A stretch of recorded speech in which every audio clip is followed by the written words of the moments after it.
pesan dari Pak Jokowi untuk menjadi ukuran kriteria kerutan tersebut 100% identik dengan Pak Prabowo saat ini.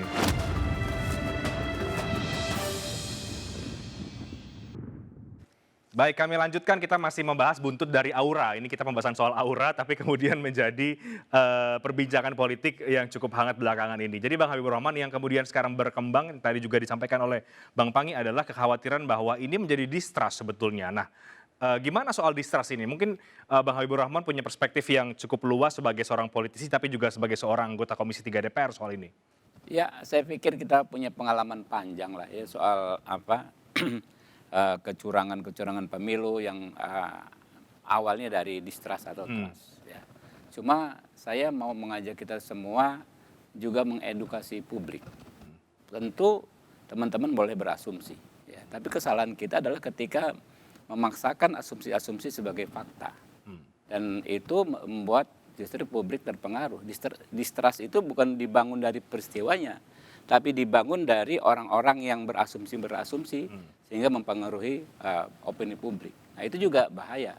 Jadi nggak hanya satu pihak, Anda kalau ingin dipercaya harus begini-begini, tapi rangkaiannya sampai publik menangkap pesan juga banyak jalannya. Termasuk ya tadi, kita kadang-kadang terlalu banyak asumsi, kita paksakan sebagai fakta. Memang benar, orang akan berbicara.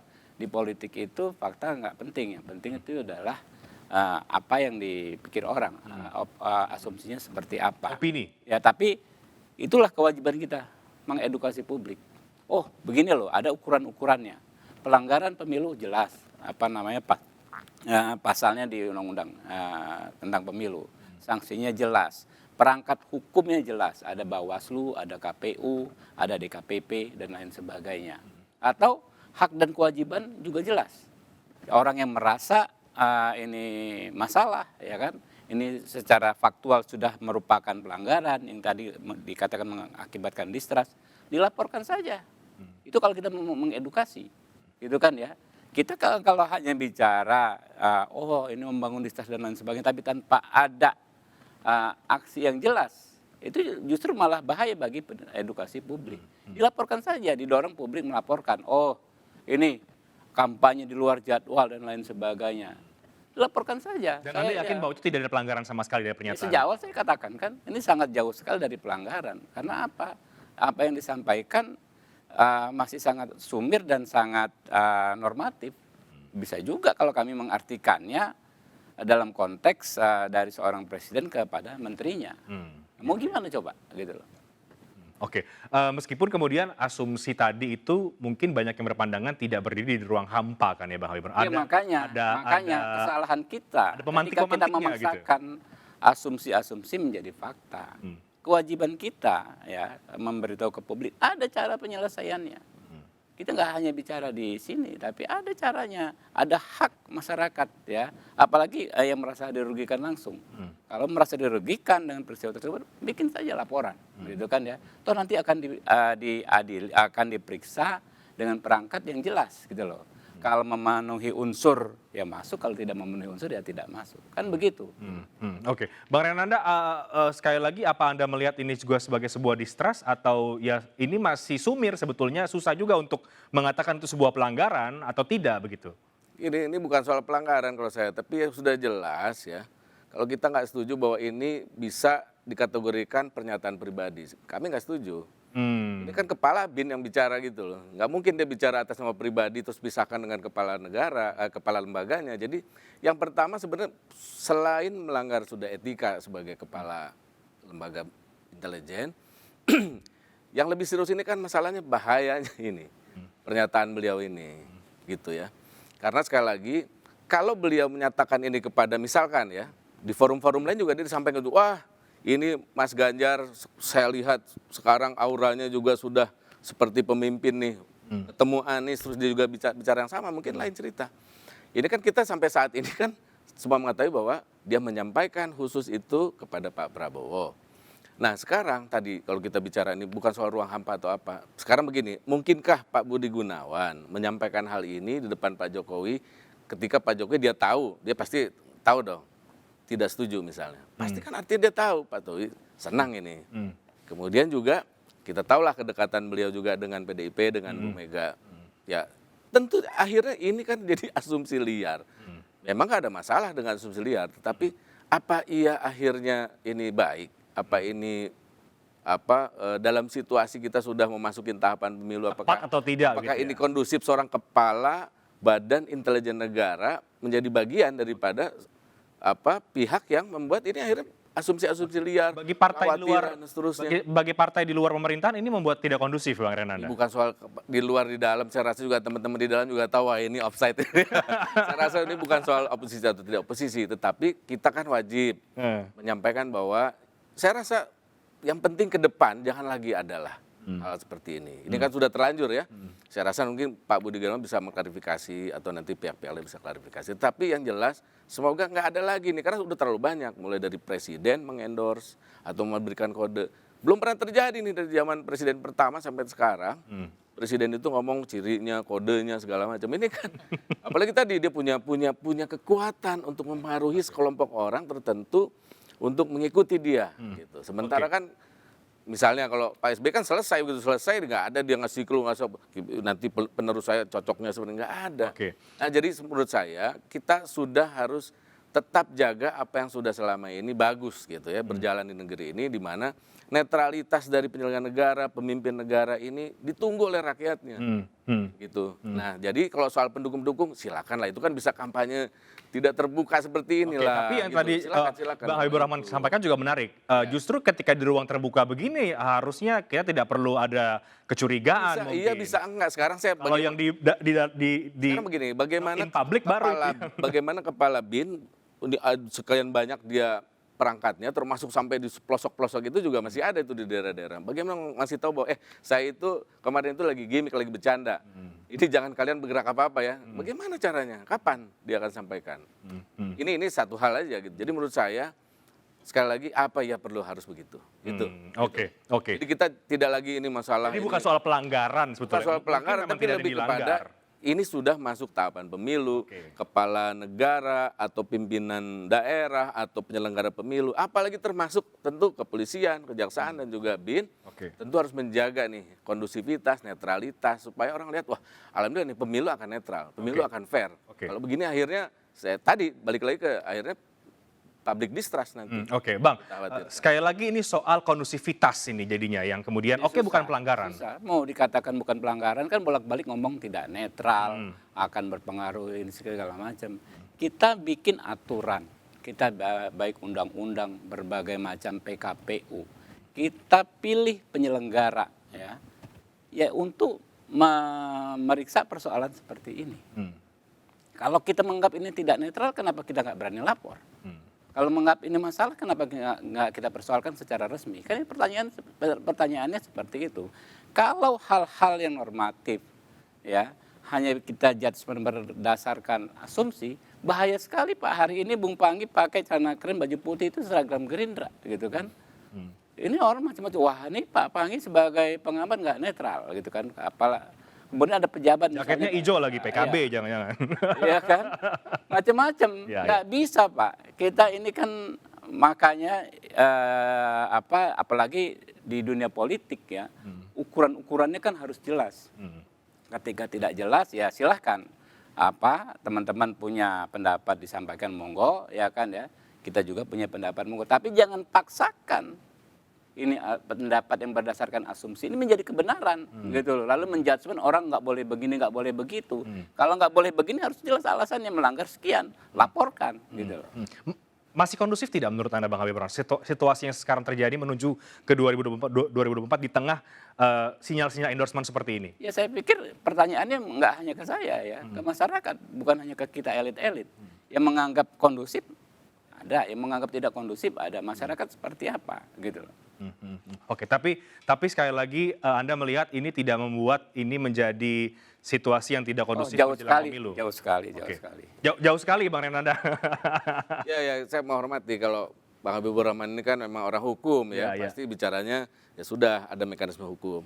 Kalau yang saya sampaikan tadi masalah etik, values, morality, Oke. Jadi beda, nggak ketemu. Tapi saya setuju sama Bang Habib. Memang kalau memang kita anggap udah mengganggu sekali, tentu bisa aja kita lakukan mekanisme hukum begitu. Tetapi yang saya mau sampaikan di sini sebenarnya ini lagi-lagi banyak sudah khawatiran publik masyarakat bahwa pemilu ini bisa tidak fair, bisa ya. Nah kalau yang dipertontonkan seperti ini 1, 2 seperti ini, bisa-bisa mereka akhirnya percaya memang akan sulit nanti mendapatkan pemilu yang fair, yang jujur. Nah kalau ini rugi bukan hanya oposisi, kita semua gitu. Jadi sekali lagi ini kita bicara soal itu tadi. Apakah ini bijak gitu di saat kita sudah mendekati tahapan pemilu, ya orang yang harus netral, di mana-mana kalau intelijen itu dia harus hemat bicara. Karena apapun keluar dari mulutnya itu bisa diartikan lain gitu. Jadi dia harus tahu kapan dia harus bicara seperti apa. Saya rasa harusnya juga kemarin itu, ya kenapa kita bilang saya tidak menyalahkan ada yang bilang offside itu, karena sebenarnya kalau saja dia tidak seperti itu bercandanya ya, dan ini disampaikan ke publik seperti itu. Jadi kalau sampai bilang auranya, kalau itu sih masih nggak masalah. Tapi ketika bilang kita doakan sehat dan sukses pemilu 2024, itu udah lain, itu udah masuk setengah endorser. Kalau dia cuma bilang auranya, saya lihat Pak Prabowo kesini-sini pindah nih dari Pak Jokowi, itu lucu. Tapi ketika dia bilang, mari kita semua, kita sudah melihat, mari kita doakan, semoga Pak Prabowo selalu sehat, ya kan, sukses nanti di pemilu 2024. Nah itu harus dia sampaikan ke calon-calon yang lain menurut saya, baru dianggap netral. Sampai hari ini kan kita belum melihat itu. Oke. Mungkin nanti kali ada momen. Mudah-mudahan supaya kebagian yang lain. Gimana Bang Habib? Jadi gini, Soal doa-doa ya, ini. dalam konteks penyelenggaraan pemilu itu etika saja kita normakan menjadi hukum. Makanya kan ada DKPP, ya. Kemudian juga ada kode etik penyelenggara pemilu, ya, termasuk juga ada ketentuan-ketentuan tentang netralitas bagi penyelenggara negara. Itu semua ada aturannya. Memang kita dalam dunia sehari-hari menganggap itu hanya etika, tapi kita normakan dalam suatu produk perundang-undangan yang jelas. Ya, makanya saya kan bolak-balik katakan kalau memang sudah masuk unsurnya ya monggo disampaikan. Tapi kalau memang enggak, ya jangan juga ini dijadikan bahan politik, gitu kan. Mentang-mentang kita nggak di posisi situ, kita anggap wah ini membangun distrust, ya kan ya. Wah ini menggunakan kekuasaan. Nah, kan macam-macam. Kalau kata Pak Pangi, saya belajar di Pak Pangi kan ada panggung depan, ada panggung belakang. Mungkin yang disampaikan itu, tapi ternyata membangun satu situasi psikologis seolah-olah diperlakukan tidak adil. Nah itu juga kan nggak pas gitu loh. Makanya ya udah bolak-balik saya katakan kita uji saja, kita uji secara jelas dengan perangkat yang ada. Oke. Dan sekali lagi Anda kemudian meyakini bahwa ini tidak perlu dianggap membuat situasi tidak kondusif menjelang pemilu gitu ya? Enggak. Saya dulu Pak, waktu Pilgub DKI, ya, kita pelapor paling banyak ke Bawaslu. Apa saja kita laporkan. Saya against Pak Ahok waktu itu. Pak Ahok ngomong akan mengimpor beras dari Jepang dan lain sebagainya, itu kita laporkan gitu loh. Saya pikir bukannya itulah cara kita mengedukasi masyarakat gitu loh. Ada cara-cara bagi kita untuk menyelesaikan masalah sudah disediakan oleh negara ini gitu loh. Terlepas hasilnya bagaimana, tapi kita harus coba itu gitu loh. Oke, menarik Bang Pangi, ada perspektif yang lain dari Anda? Ya, pertama ini perlu juga disurvei kayaknya nih, seberapa besar pengaruh mohon maaf Pak BG terhadap endorse calon presiden kan, pengaruh besarnya, supaya nanti kebagian yang dua lagi gitu kan. Nah artinya memang setahu saya memang bagaimanapun kalau kita bicara tentang pengaruh tadi endorse dari Pak BG tadi, apakah memang apa yang disampaikan Bang Renanda ini bukan soal pelanggaran atau penegakan hukum, tapi soal etika, moral hazard ya, tentang membangun trust building bahwa pemilu kita betul-betul pemilu yang tidak partisan, pemilu yang betul-betul standarnya itu adalah independen, sama, kedudukannya sama, equality-nya sama, kesetaraannya sama, termasuk penyelenggara pemilunya harus menunjukkan sikap yang hati-hati, KPU-nya, Bawaslu-nya. Maka tadi kritik dari Bang Renanda, saya setuju juga, Bawaslu jangan hanya kritik ke satu kanan kirinya nggak seimbang gitu. Kalau misalnya memang ada misalnya menteri, ya kan, kemudian ada abuse of power, itu harus diingatkan oleh Bawaslu supaya standar sama. Nah ketika ada oposisi PKS, Demokrat atau dari kelompok Nasdem misalnya melakukan tindakan yang tidak asumsi persepsi, kalau memang itu ada temuan hukumnya, seperti bilang Habib, ya harus dilaporkan juga, jangan hanya kemudian menjadi opini publik saja. Tapi ini waktu yang di-challenge juga oleh Habib tadi, bagaimana Demokrat membuat laporan ini gitu kan. Nah, tapi kan kemudian Bang Prananda bilang ini tidak terlalu tertarik ini untuk bicara hukum di sini, tapi bicara tentang moral, etika, kepatutan, etiknya, standar itu yang belum kembangkan, value itu yang belum coba tanamkan. Tapi kalau Habib tadi kan bilang apapun pelanggaran selama ini ya beliau akan laporkan.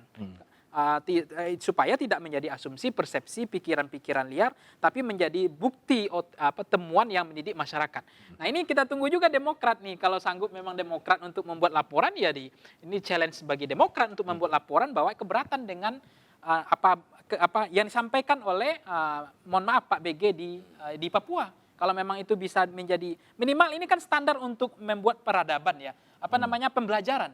Nah kalau memang Demokrat mencoba untuk ini Bang Reinhardt ya, untuk membuat pembelajaran, ya walaupun nanti kita nggak tahu ditolak laporan, itu kan soal lain. Tapi kan sudah ada itikat Demokrat bahwa apa yang dilakukan oleh Pak BG kemarin di Papua itu sudah offset.